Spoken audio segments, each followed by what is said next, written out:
নমস্কার বন্ধুরা, আজকের একটি নতুন ভিডিওতে সবাইকে স্বাগত।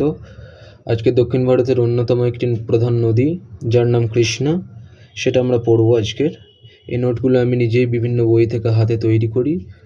আপনারা যদি মনে করেন তো এইগুলোকে পয়েন্ট আউট করতে পারেন। এর উৎপত্তি কোথায় আছে? ওয়েস্টার্ন ঘাট পর্বত নিয়ার মহাবালেশ্বর। মহাবালেশ্বরের কাছে ওয়েস্টার্ন ঘাটে অর্থাৎ পশ্চিমঘাট পর্বতে এর উৎপত্তি হচ্ছে। It is the second largest river of the peninsular India. Peninsular India অর্থাৎ দক্ষিণ ভারতের দ্বিতীয় দীর্ঘতম নদী হলো আমাদের কৃষ্ণা নদী। বিগত দিন আমরা গোদাবরী পড়েছিলাম। গোদাবরী ছিল সর্বোচ্চ আর কি longest river of peninsular India, তাই তাকে দক্ষিণ ভারতের গঙ্গাও বলা হয়। মেন ট্রিবিউটারিজ যেগুলো রয়েছে, প্রধান শাখা নদী উপনদী সমূহ Tungabhadra and Bhima. Others tributaries কি আছে? কয়না, ভার্না, পঞ্চগঙ্গা, ঘাটপ্রভা, মালপ্রভা, দুধনয় and Musi et cetera. River project, বিভিন্ন রিভার প্রজেক্ট যেগুলো রয়েছে এগুলো আমাদের দক্ষিণ ভারতের নদীর ক্ষেত্রে বিশেষভাবে মনে রাখা প্রয়োজন, কারণ দক্ষিণ ভারতের নদীগুলোতে আমরা প্রচুর পরিমাণে রিভার প্রজেক্ট দেখতে পাই, কারণ সেই সমস্ত নদীগুলোকে কি হয়, বৃষ্টির জলে পুষ্ট।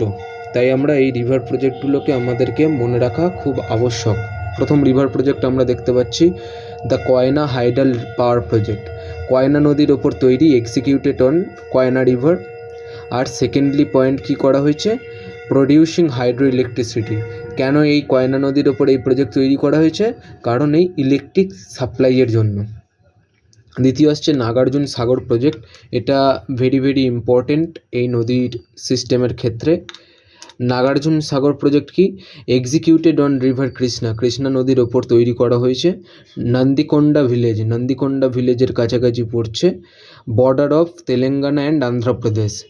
অন্ধ্রপ্রদেশ এবং তেলেঙ্গানার বর্ডারে এই নাগার্জুন সাগর প্রজেক্ট অবস্থিত।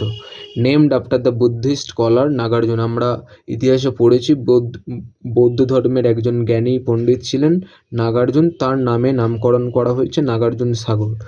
এর বিভিন্ন অ্যাসপেক্ট রয়েছে, বিভিন্ন দিক রয়েছে কী কারণে এই প্রজেক্টটা তৈরি করা হয়েছে। তার কারণ হলো ইরিগেশন অর্থাৎ জলসেচ, ফ্লাড কন্ট্রোল, বন্যা নিয়ন্ত্রণ, আর হাইড্রো ইলেকট্রিসিটি আর বিদ্যুৎ উৎপাদন। পরবর্তীতে আমরা দেখছি কি শ্রীশৈলম প্রজেক্ট। এটাও কৃষ্ণা নদীর ওপর তৈরি করা হয়েছে। Border of Telangana and Andhra Pradesh, এটা মনে রাখার বিষয়। এইটাও বর্ডার অফ তেলেঙ্গানা এবং অন্ধ্রপ্রদেশের বর্ডারে তৈরি করা হয়েছে। আর নাগার্জুন সাগরও অন্ধ্রপ্রদেশ অ্যান্ড তেলেঙ্গানার বর্ডারে তৈরি করা হয়েছে। নাগার্জুনের গ্রামটার নাম হচ্ছে নন্দিকোন্ডা। And Almaty project, next Almaty project, এটাও কৃষ্ণা নদীর ওপর তৈরি করা হয়েছে। এটা আসছে কর্ণাটকাতে অবস্থিত। তুঙ্গভদ্রা এটাও most one of the important. Executed on the confluence of Tunga and Bhadra, কর্ণাটকাতে তৈরি করা হয়েছে।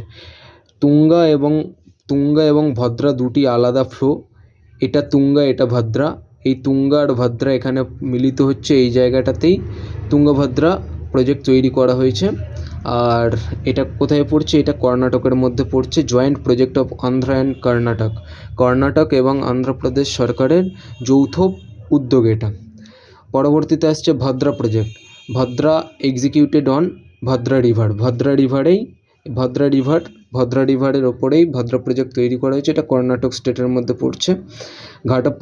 ঘাটপ্রভা এগুলো সব ঘাটপ্রভা, ভদ্রা, তুঙ্গভদ্রা এগুলো আমরা জানি কৃষ্ণা নদীর ট্রিবিউটারি, সেই জন্য কৃষ্ণা নদীর মধ্যে এই ড্যামগুলোকে আমাদেরকে পড়তে হবে।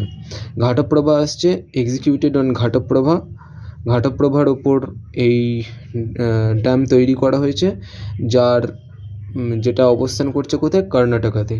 তো আজকের নদী সম্বন্ধীয় আমাদের বিষয় এইখানেই সমাপ্ত হচ্ছে। দেখা হবে পরবর্তী একটি নদীর এপিসোডে। আজকের মতো এই পর্যন্ত। ধন্যবাদ। পছন্দ হলে